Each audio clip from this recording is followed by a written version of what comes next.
You know what time it is. Football season, Q4. It's time to close out another year of growth and prep for the next year of revenue. To bring in more business this Q4 and beyond, you need HubSpot Sales Hub. With a smart prospecting workspace, deal management suite, and AI-powered apps, you can take total control of your operation to generate more leads and land more sales.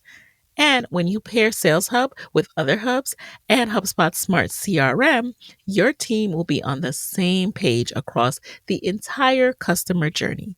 Leads won't slip through the cracks, and data is connected across marketing, sales, and operations, so you can better measure your impact on the bottom line. Stop sticking to those same old strategies and start closing more deals, because the best time to score is Q4. Make the switch to HubSpot Sales Hub at hubspot.com/sales. You're listening to Side Hustle Pro, the podcast that teaches you to build and grow your side hustle from passion project to profitable business. And I'm your host, Nicaila Matthews-Okome. So let's get started.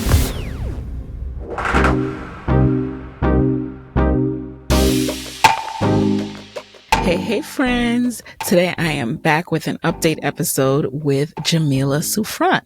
Jamila is an author of the book Your Journey to Financial Freedom and the host of the Journey to Launch podcast. She's considered a go-to thought leader in the personal finance field, and her work has been featured in Essence, Refinery 29, Money Magazine, CNBC, you name it. The Journey to Launch podcast has over 4+ million total downloads and was listed by the New York Times as a podcast to help you get better with your money. Jamila is also one of my good girlfriends, podcasting friends, masterminders, and it's just such an honor to have her back because I've learned and been so inspired by her. If you checked out episode 142 of the podcast back in 2019, she shared how actually saving and her approach to personal finance helped her to be able to quit her job and take her side hustle full time. So her and her husband saved $169,000 in just 2 years living in New York City with kids and are currently debt free besides their mortgage. And she shares this journey in her book and on her podcast. She's a mother of 3 young children. Again, like I said, living in New York City. So there's so much to learn from how she's able to juggle this all. And it starts with her mindset, which we talk about in today's episode. So let's get right into it.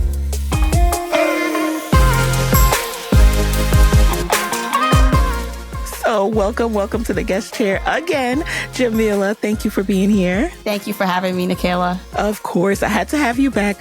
So much has happened since we last spoke in 2019.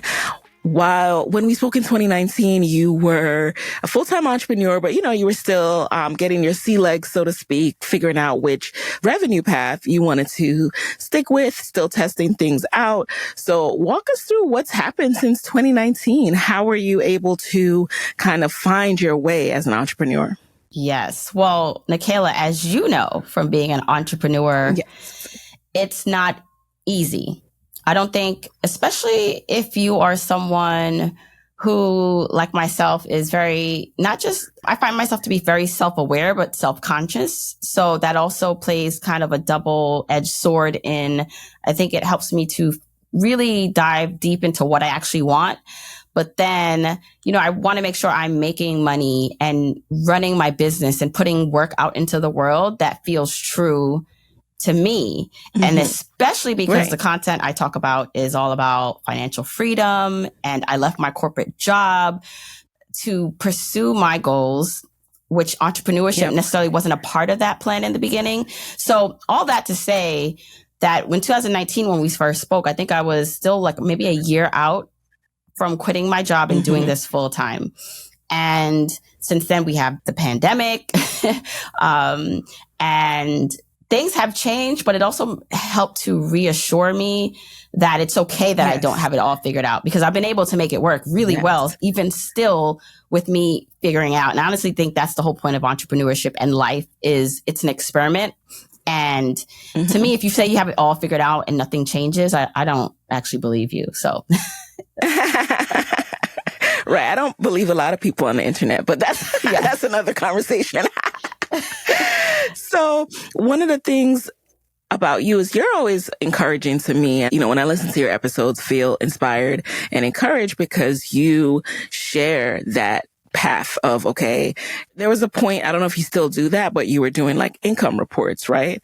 So I forget what year it was where it was like you had like a $400,000 year. And then you were like, I think I'm going to stop sharing after this, y'all.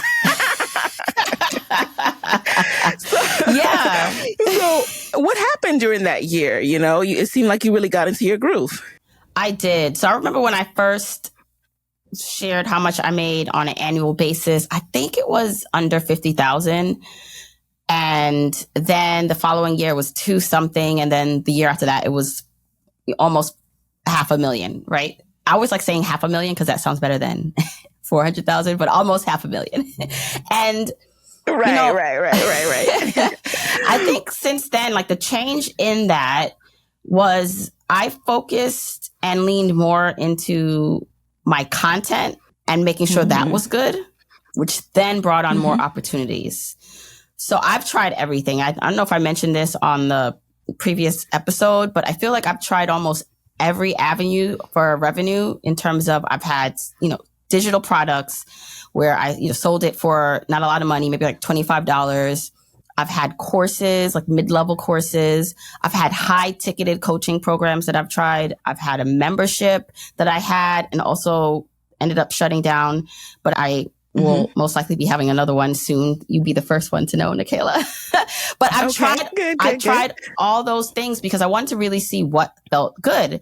And in those moments in the past, none of it really felt good, to be honest. And part of that was I felt that I was creating the same chains for myself that I was breaking away from when I left corporate America. Like I was putting myself on this treadmill that I had to work when I didn't want to work, create things when I didn't want to create them, sell things when I didn't want to sell them. And I always have been transparent with my audience to say that I didn't want to have to do those things. That's the whole reason why I'm pursuing this path of financial freedom and independence. It's why I'm telling my audience to do the same. And so I think when I started to make more money, I felt like I was still doing it out of integrity. But once I started to feel like it was too much and overwhelming, especially being a singlepreneur, it's me and I have a couple contractors, I said, let me focus on what really matters to me, which was to get my work out into the world in a way that was digestible in different formats. So the podcast, the Journey to Launch podcast is one, but I knew that a book would be the other way I'd want to get my content out into the world. And so when I started to see that that was viable and a pathway, I said to myself, let me pursue that and shut down all the other things that just didn't feel good at the moment or I didn't have enough support to do. And which has kind of led me into writing my book. And once the book comes out, I know that there will be another pivot, or at least it will expand me into more areas that I think will better serve me as an entrepreneur. I'm so glad that you shared that transparently because entrepreneurship is similar to working for someone else in the sense that you have to explore to figure out your career path. Same way you have to explore to figure out your entrepreneurship path. So you explore different revenue streams and sometimes it works for a few years but then you discover, you know what, this is not working or aligning with where I am in my life anymore. So I have to pivot yet again. And that's what you've done. So how do you know when something is for you or not for you as you're side hustling and testing it? This is great to figure out. I think for everyone, it feels different when it doesn't feel right, because how do you know it's just not something that's uncomfortable that you should still push through because it's challenging your existing and limiting beliefs, or that it's just not for you? It's similar to working out, right? Like if you're working out, it's going to be tough. So do you just stop because a rep gets harder? Or for my case, when I run, do I just stop at the second mile just because it's tiring? Or do I push myself and feel so amazing afterward? And I think that's what trips a lot of people up, is that they either keep going further, testing a limit that was not meant to be tested because it just wasn't for them, or they stop before they have a breakthrough and see that they actually love the thing. So I think being honest with how you feel when you are doing that thing, and no one can tell you what that feels, because there's someone who's selling. That is. Right. There's someone doing the exact same thing as you, or that you don't want to do, that loves it, and has no problem doing it versus you, right? So it's going to be different. I think for me, it's almost just like I can't deny it anymore. I don't think there's anything wrong with testing your boundary. And even if you go too far and you realize, oh, it wasn't for me, that's still fine. You didn't fail yourself, right? So I think that's the first thing, is that you don't have to know right away. And so for me, what would happen is that I would just feel very overwhelmed, unhappy showing up to, if I was delivering maybe a live event or course within something that I was doing, I just didn't feel good. Not only not like while I was doing it, but leading up to it. I would have maybe a bit of anxiety, and just my whole day would just be off.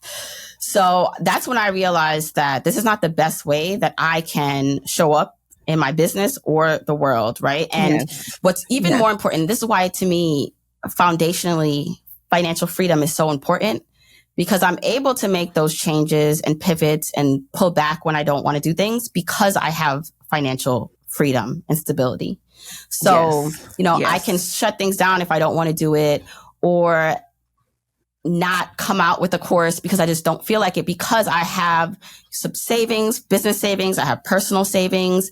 I have a way in which there is income coming into the business. So I think the first thing to do is, for anyone who's side hustling or has a business, is to make sure you're setting up these systems for yourself that you can land on if you need to pause or take a break. That way you have that option. Yes. And what we spoke about in the very first episode that you were on, which is episode 142, guys, is that the power of saving actually is what allowed you to become an entrepreneur. So sometimes people think they have to start this big thing, like they're going to have an aha moment, then it's going to make so much money, and then they can become an entrepreneur. But what if you save and gave yourself a time frame? Like, I'm going to live off my savings for this amount of time while I do this. Or even better, before you do that, start testing the different revenue streams. And then you're able to leave when you have some income coming in, or like you did, very, very positive outlook that income would come in. So you didn't necessarily have like your income replaced, which is what I like to encourage, but you knew that it was very, very, very optimistic that it would start coming. Right. And I think, again, everyone's situation is different. So when I made a decision to leave my job, there were securities and measures in place. So I had an advantage and privilege of having a spouse that worked and had healthcare. So even though his income did not cover our household expenses, like, we wouldn't be on the street if my business didn't work, because I also saved up to cover and help cover those expenses. So with that, I think it's important to understand and look at the full financial picture before making any decisions. And then the other thing is knowing your enough point. So what I find is, because I've been so focused, before I started Journey to Launch, like, the whole purpose of this was for me to reach financial independence, because I didn't want to work for anyone else. And it's funny, because I said I recently had an epiphany that said, like, I don't even want to work for myself. So the point is, like, that still rings true. Like, ultimately, I want to do just what I want to do. And sometimes that involves work, and a lot of times that doesn't. So because I know that, and because I actually started the business with that in mind, I didn't start it to become famous or Instagram famous or, any of those things, or even to be like a millionaire or very rich. I started it to really authentically share my journey and to hopefully help others who wanted to reach the same thing. And then, of course, when I quit my job, and then when the purpose was to actually make money with my business so that I can still achieve my financial goals, the lines kind of got a little blurred, right? It's kind of like, how much work do I want to do to earn the money? And once I started to get into it, I started to realize, what is your enough point? Because yes, I could always have more and want more. Who wants to turn down more money? But if the trade-off for me is working more and more energy that I don't have to spend because I have 3 kids, I just don't want to do it, then what does that look like for me? What is the happy medium? What is my minimum amount that I need to make in my business to feel good? It doesn't have to be $1 million. It doesn't even have to be $500,000. But what is that number for me? And how can I run it in a way that I feel good and ultimately serve the purpose that it's supposed to serve in the world? Yes, that's so important. I have heard people talking about that recently, that enough point. If you don't identify that, you just find yourself kind of back on that treadmill, back on that, just running. And what are you chasing? And why are you chasing it? Is it possibly because you're spending everything that you're making or most of what you're making? So you got to keep doing this. So then when you start to identify your enough point, you say, all right, well, here's how I want to live so that I don't have to keep chasing the dollar, even when I'm working for myself. Right. Now, writing a book, it seems almost natural that you would take this path because you started your Journey to Launch platform as a blog. So at what point in this process did you say, okay, I want to write a book? This would make sense for me, like you said before. So I've always been into writing and reading. Of course, I felt like that art has gotten lost in my adulthood as I got more busy and children. So I've always made that excuse, like I don't read enough. But I realized that while the podcast is there and it gives great content, that not everyone listens to podcasts. Nicaila, that you still run into people and they're just like, a what? Like a podcast? Or they have the app, but they don't listen. It's one form. And I realized that for the same amount of people, or the reason why people like my content, if I could capture that in a book format, not only would I be able to help my existing listeners be able to center and like get all the information in one place versus going through a lot of episodes, but I'd also be able to capture a new audience that may not be into podcasts, that would rather read a book or listen to a book where everything is summarized for them. And I realized, and I started to see that being a pathway, because I always like seeing other people do things before me. And if someone else does something, I feel like I can do it too. So as I started to see other books, or I got encouraged by other, whether business books, personal development books, or finance books, I said, well, I know my book can be this for someone else, just like the podcast was for someone else to be able to quit their job or to get their finances together.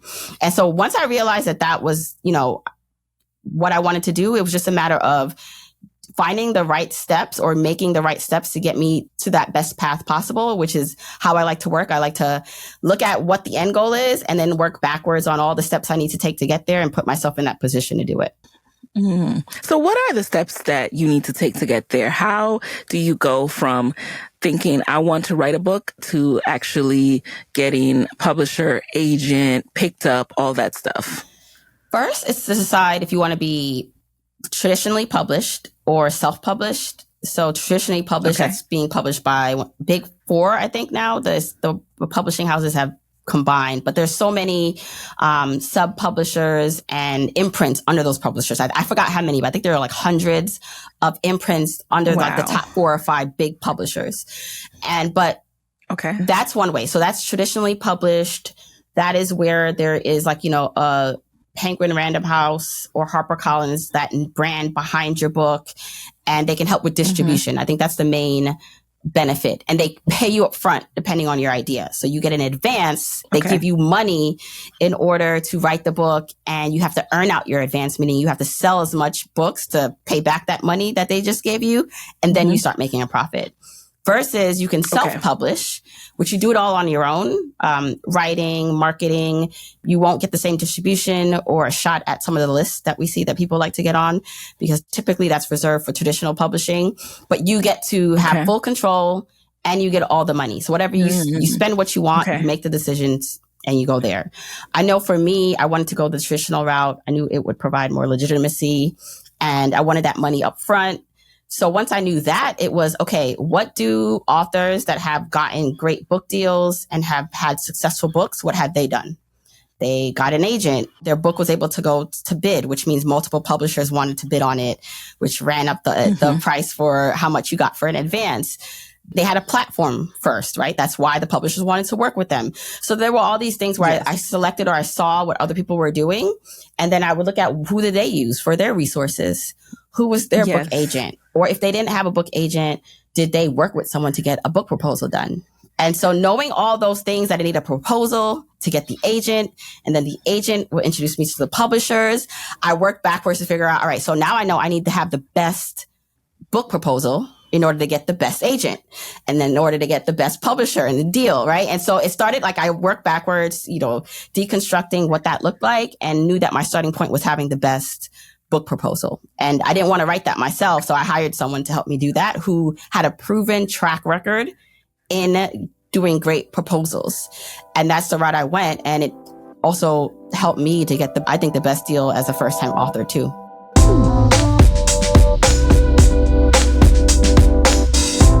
That That's awesome. And how did you learn all of this? Was this through just listening to other podcasts about book publishing and authors and things like that? Yeah. So I talk about this in my book. You probably heard of following the breadcrumbs. Like, they're just little hints of things that appear in your life. It's almost like a passing comment and you're like, oh, what's that? Or what I refer to in the book is like clicking on the hyperlink. So, we all read like a web page and then there is a word that, is important. So they hyperlink it back to something else. A lot of times we read over it and we mean to click on it, but we don't. But if we click on it, it takes us to a resource or a reference. And sometimes there's a hyperlink in that. It keeps bringing you down like a pathway. And I like to say that I like to click on the hyperlinks in my life. And I encourage other people to do the same, which means that you have to follow like the most logical steps to things. So for me, if I'm interested in writing a book, I'm going to find, which I did, I find all the podcasts that talk about books, like book publishing, book marketing. And if I have friends who've written books, I ask them like, what did you do? Or I see who they reference as someone who helped them with their proposal or who was their agent. And, not to overwhelm. So this can also be overwhelming, but if something is not my cup of tea or I don't like it, I don't listen to it anymore. But that's what I started to do. I started to look at what are some podcasts that I can listen to get me acclimated to this new world of book writing and publishing. Who are the people that I may need to know?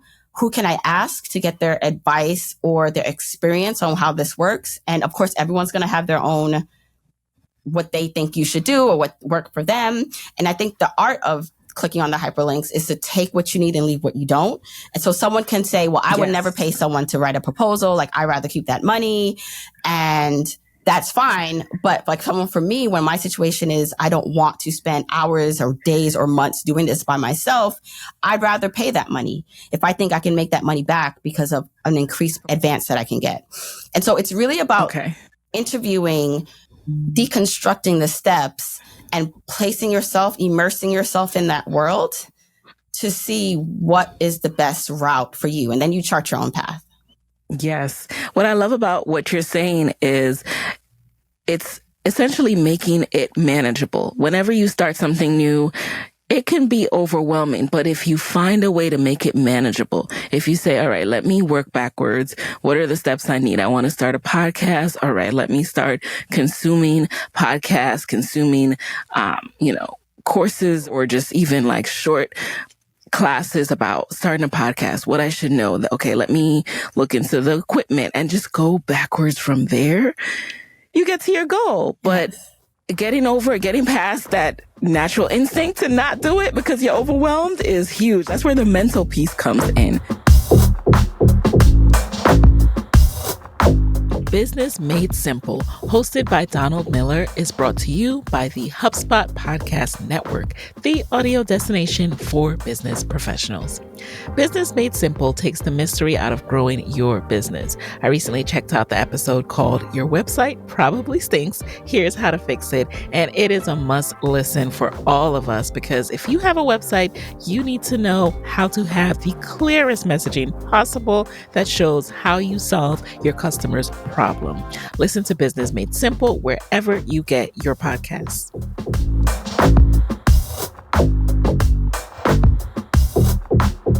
I listened to one of your recent episodes where you talked about how much your mentality is your secret weapon. Can you share a little bit more about what that means? Yeah, so mindset is everything. I feel that a lot of us, we want to do the work, which is important, like the action to get to the goal we want, whether that's with our business or our finances or whatever project we're working on.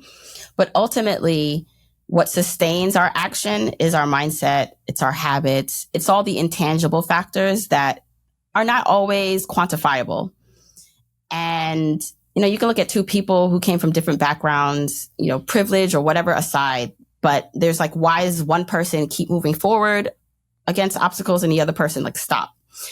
And for me, I've always just saw that I'm my only obstacle and the obstacles are opportunities. And so when I have this mindset, which I also call the growth mindset, as opposed to a fixed mindset. So fixed meaning, if something doesn't go your way or you can't figure it out, there's no way to rise above that. That's just what it is. There's no way to grow beyond. Versus a growth mindset is that if I can't figure something out, Like there's no, I can't. Like I will eventually figure it out, or I'll hire someone to help me, or I will read until I understand it, right? There's always a way that you can figure it out. So with that, I just feel like everything I've done, even the things I'm doing now, it's not because I 100% have it figured out or that I'm 100% confident. You know, like I always admire the people who say that they're 100% confident and have no, fear, or they know what they're doing.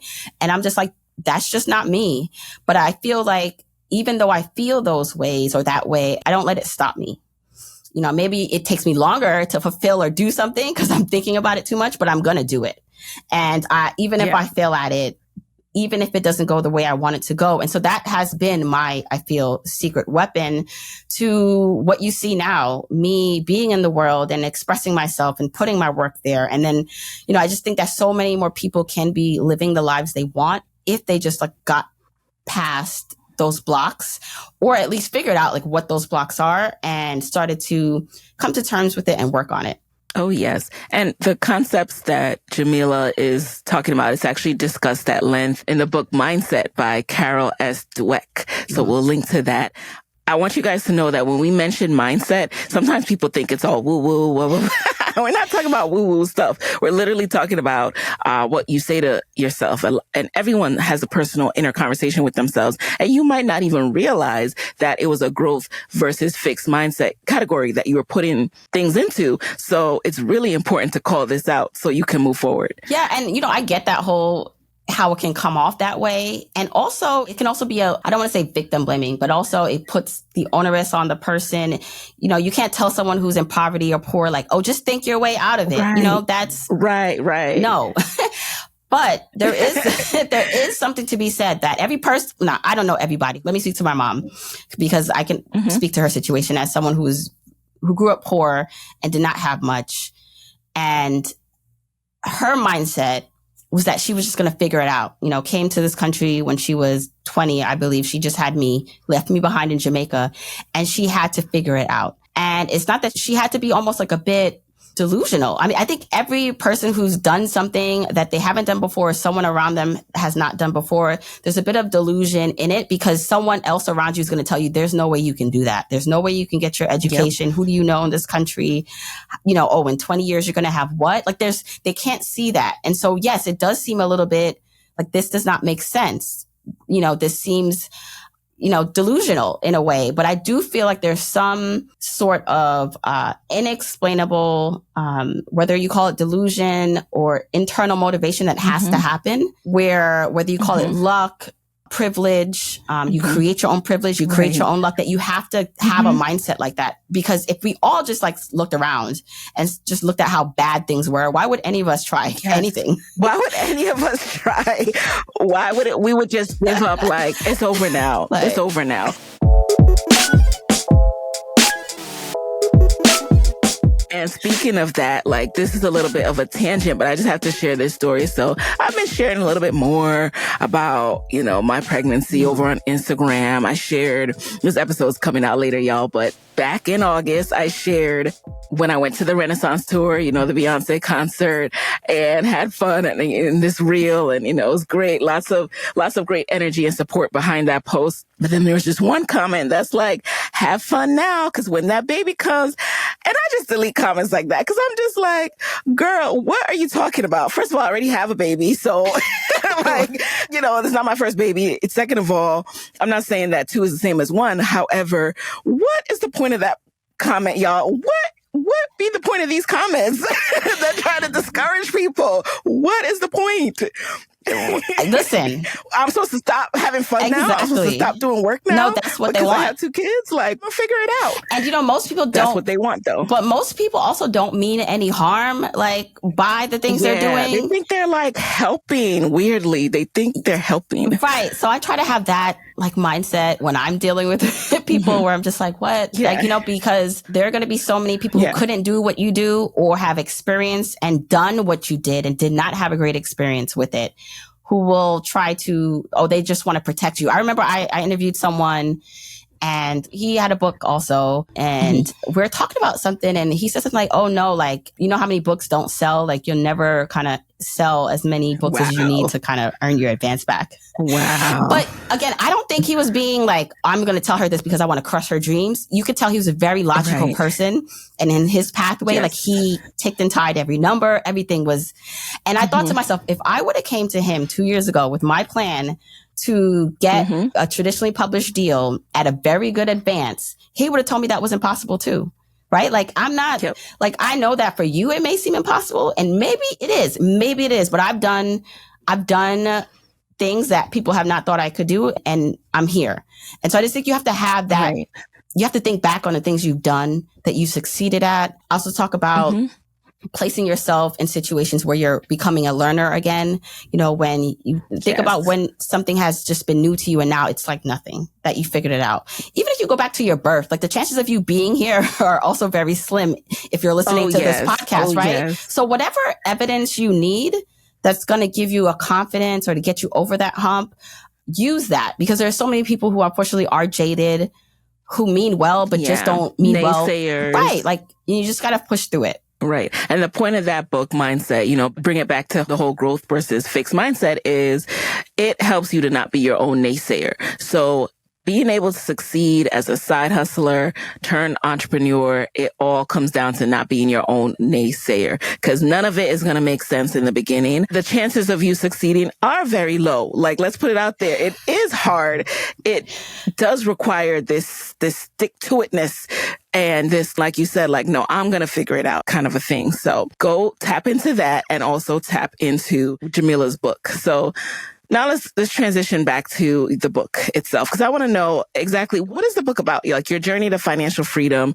What can people expect to take away when they read this book? So the tagline or the subtitle is A Step-by-Step Guide to Achieve Wealth and Happiness, because it's important that while we're on this path, you know, I honestly think that the financial freedom path, it's a life path, or the financial independence path is like a life path, because we all are impacted by the money we have or don't have. And money, it's a tool, but it gives us options. It gives us options to walk away from a job, a relationship, a situation that is just not great for us, or it allows us to capitalize or use things to our advantage to make our lives better. And for me, I think there's a way to go about achieving financial independence and freedom in a way that feels good, where you can have happiness. It doesn't have to be a dreadful journey where, you know, if we're talking about paying off debt or investing, it's kind of like, oh, that's so boring. And, you know, maybe at first it is, but I think when you start to realize the benefits of making the steps, of doing the work and making the work feel good, it's just like, why not? You know, God willing, we'll get old anyway. And either way, you're going to hopefully look back and say, wow, at least I started the journey and I had more money because of it, or I'm more financially stable because of it. And so the book essentially breaks down how to achieve financial freedom and financial independence. So financial freedom, meaning you feel more at ease with your money. You're paying off debt. You're taking the vacation. You're buying the car you want, but you're also looking at, how can I walk away from a job that I don't like? You know, what's that plan if I want to quit in 5 years? How do I amass $1 million or $2 million? Like, what are those steps to do it? And how can I enjoy the journey? So I have a lot of frameworks where I break down the steps to get there, the lifestyle that you want to live, being really honest with the lifestyle you want to live, and then how much money you need to live that lifestyle, and the kind of work you're willing to put in to get that lifestyle. Because if you're simple, frugal, don't need a lot, then reaching financial independence is, you don't need as much money. But if you do like the things and you want to take the trips and do all that, then you have to figure out, okay, how are you going to get to that larger number that you need to support your lifestyle? So I break that all down in the book, because I do believe that everyone, no matter what your starting point is, even if you're in debt, haven't been taught any financial literacy, is that you can improve your financial life, which then improves your overall life, so that you can be happy.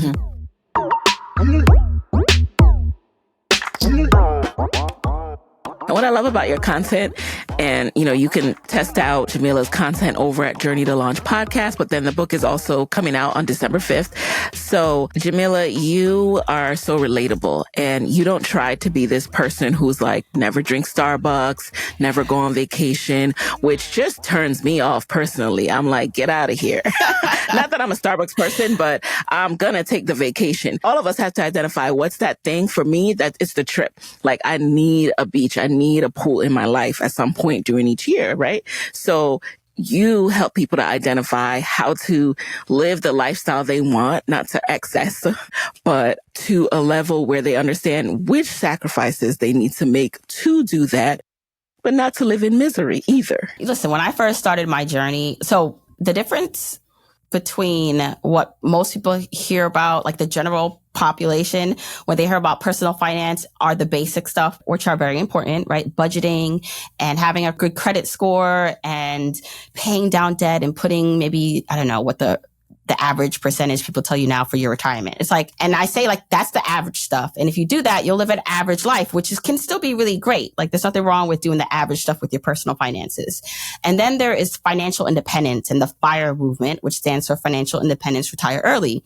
And I found the financial independence movement when I was in my job stuck with this 1.5-hour commute. And it was more intense, way more intense than the general personal finance content, because in that community, when I first found it years ago, it was like, save 50% or more of your income, 80% if you can, be super frugal, earn money, but don't spend it because you're investing all of it.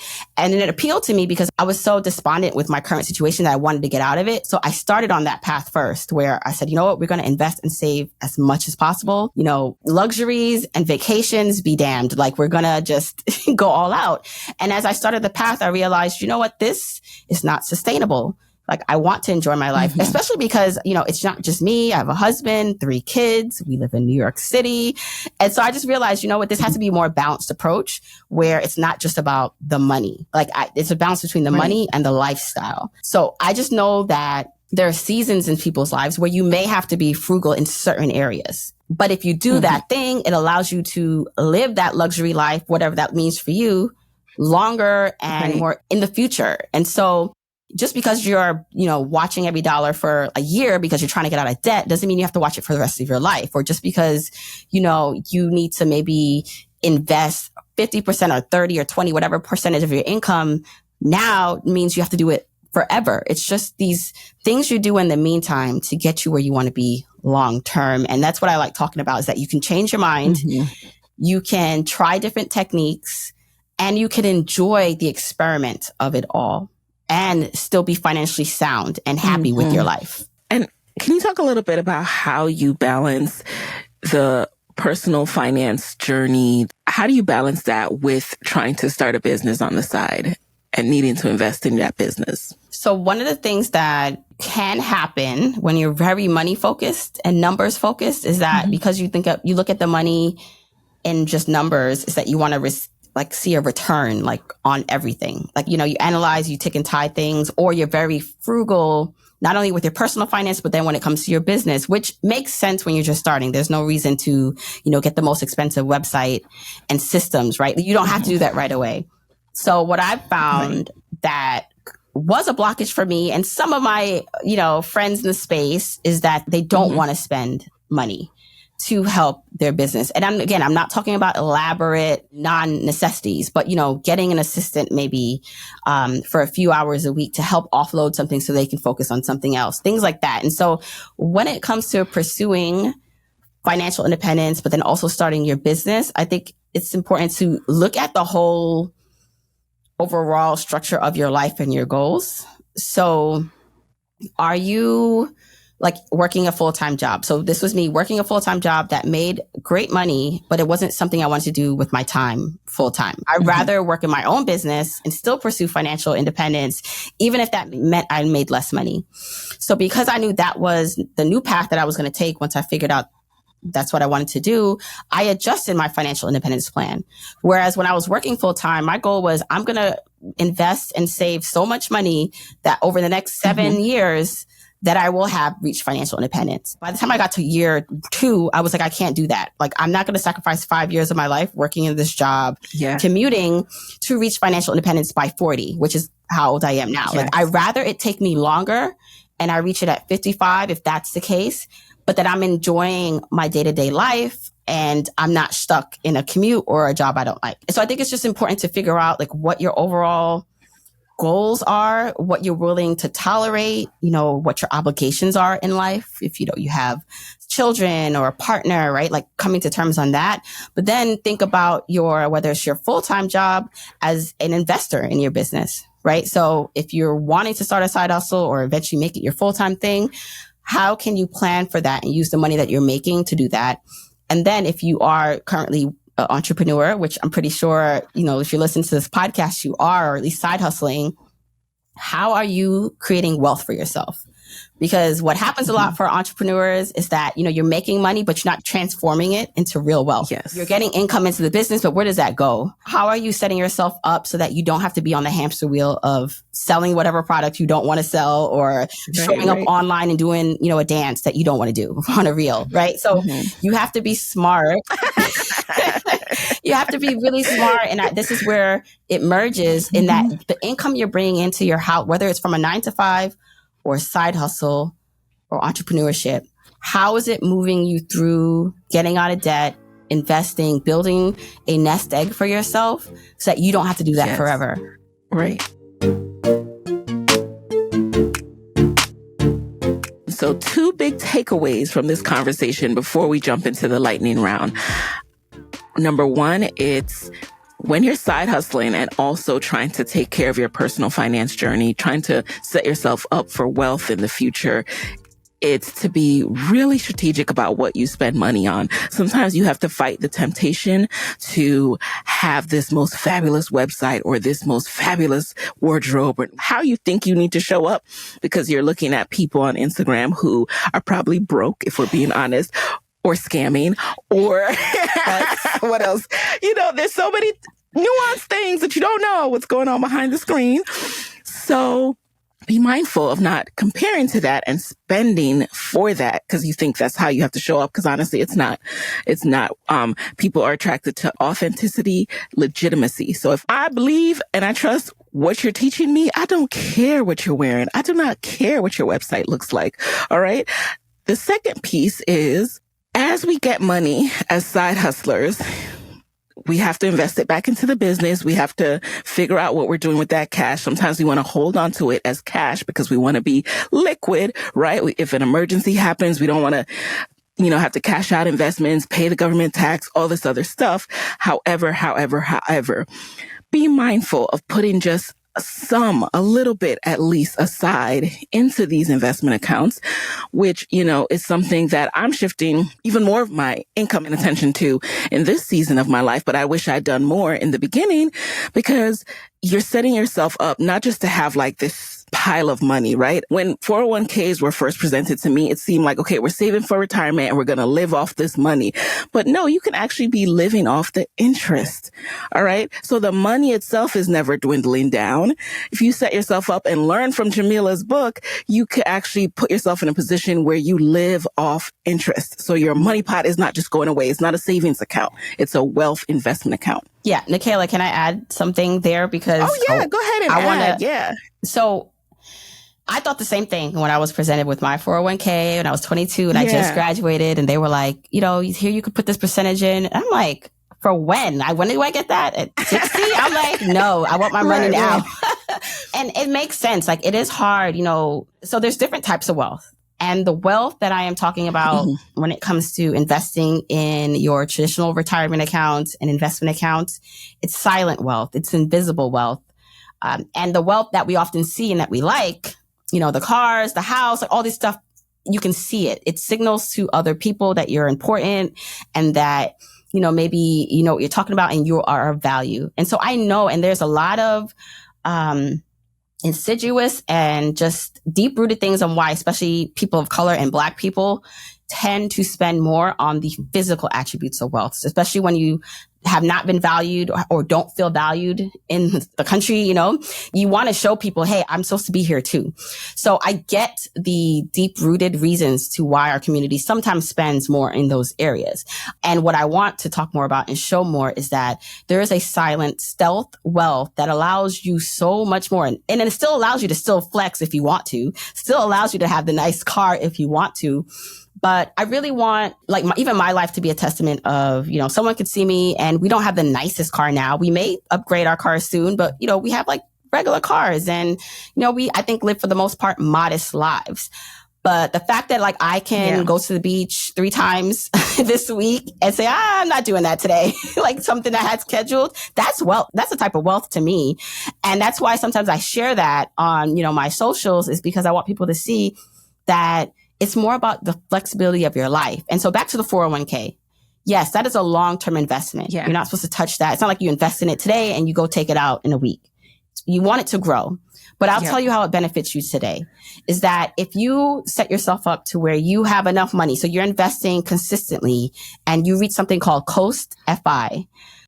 So Coast FI is the point at which you have enough in your investment account. So across your retirement accounts, your non-retirement accounts, where if you never put anything else into it, it grows up until the standard retirement age. So, or 59, 69, whatever the age you want to retire in the future where you have enough to retire.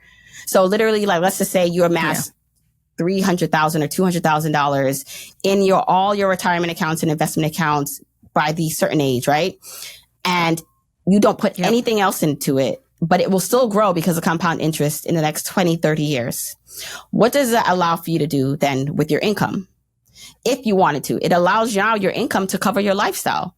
It allows you to take more risk because you're not worried about, I'm not investing for my future, or I need to invest in my retirement account, or I need to pay off debt. If you do the steps, I talk about the steps in the book, you pay off the debt, you get to a great place with your investments, you have more flexibility with what you do with your income. And you can earn less if you want to and work less because you don't need to, because you're already set for the future. So the whole idea of that, the 401k or investment accounts only help you in the future, I get it.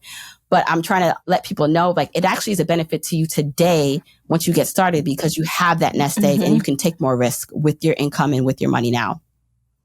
Yes, there's so many things, so many nuanced things that kind of are missing from the conversation when, you might start your first job that has a 401k in your 20s and it's presented to you and you just, I guess because it gets complex and it's too much to present in the 1 hour session from the HR team. But just know, investing. If you're not doing it now, start doing it. And if you don't know where to start with Jamila's book. So again, that's Your Journey to Financial Freedom, coming out December 5th. Make sure you run it up the charts, y'all. Support. Now let's jump into a quick lightning round. Are you ready? Yes. All right. So we need to know, what's a resource that has helped you in your business that you can share with the Side Hustle Pro audience? So I'll give 2 resources in regards to the book process. So I talked about how I immersed myself into podcasts. And I feel like 2 podcasts that I really started to listen to for different reasons was the Beautiful Writers podcast by Linda. She was on my podcast, so I should know her last name, but it's escaping me now. But Linda, she has on the top writers, New York Times bestsellers, or just people who have been influential in writing.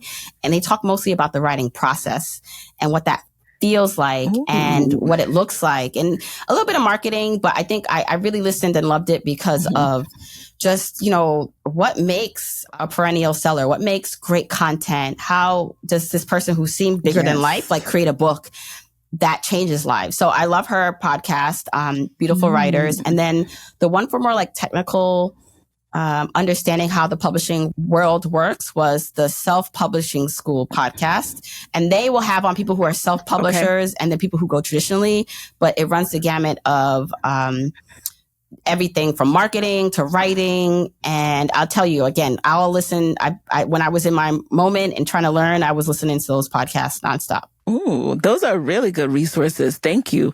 Number 2, who is a Black woman entrepreneur that you would want to switch places with for a day, and why? You know what? Because I feel like while the ones I respect and like really enjoy, I know that they are probably working really hard. And I'm like, oh, I don't know if I want to do what you're doing. But you know who?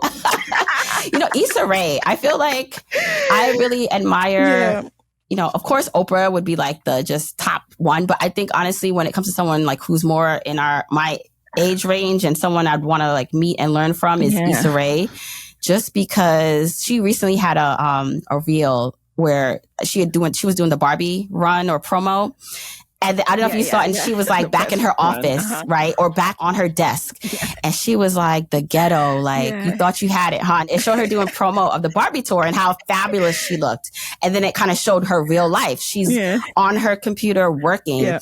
And I think that's the thing that yes, the red carpets and when you go viral, you get a lot of likes about something flashy, like that feels good. But a lot of that, the work is very silent. It's understated. And sometimes you don't know what it looks like because you don't see it. But I know that she's probably working a lot. Yeah. And I don't know. I think that's pretty cool because I know we do that, right? Sure. We do it behind the scenes. You don't see everything. Yeah. I know people try to share, but when you're really just into it, locked down in your work, like you're not thinking about picking up the camera. So number 3, what is a non-negotiable part of your day these days? Monday through Friday, it's working out. And I say Monday through Friday because the weekends, I'm just like, I'm chilling. But so I really do like to get out and either run or go to the gym and hit weights. I just feel better when I do it. And so that's not negotiable. Ooh, yeah. I see you on your IG stories doing that. So inspirational. Number 4, what is a personal trait about you that you think has helped you significantly in business? That I'm persistent. I'm persistent in that even when things don't feel like they're working out, I keep going. And, I figure it out. I was going to say persistent and consistent, which I do think go hand in hand, but persistence, I think, is really what it is. Yes. Number 5, finally, what is your parting advice for fellow women entrepreneurs who want to be their own boss, but are worried about losing a steady paycheck? Well, you're right to be concerned, not to scare you. It's something that, I look back and I'm like, wow, that did feel good to know you just had a check coming in, But so my advice would be, if there's a thought in your head about something or an idea, like it was placed there or you thought it for a reason. Sometimes we may have a thought and we're like, oh, that's crazy. Like, that's not possible or that can't happen. And I'm like, if you have the thought, like it is possible. It can happen. And so to think about your dreams or your aspirations as being legitimate and that they can come true. And yes, it may take some work and some money or time and it may not be easy.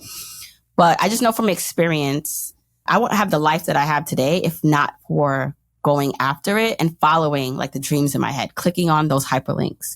And so if you have this idea or thought in you, follow it. Follow the next best step. It doesn't have to be the greatest and biggest step, but follow the next best step that's in your brain and heart. Yes. And, I'll just share this quick anecdote about Jamila, because we were in a podcast mastermind together. We would meet, virtually once a month, just catch up, share tips and advice. And I remember probably like after you left your job, because we probably started it maybe 2019. And, you were talking about your revenue streams, they still weren't really working. Like you were not making a lot. And I remember thinking like, I'm stressed for you. Like you got kids. And you talking about you making how much? Like how could you have left already? Like what's going on?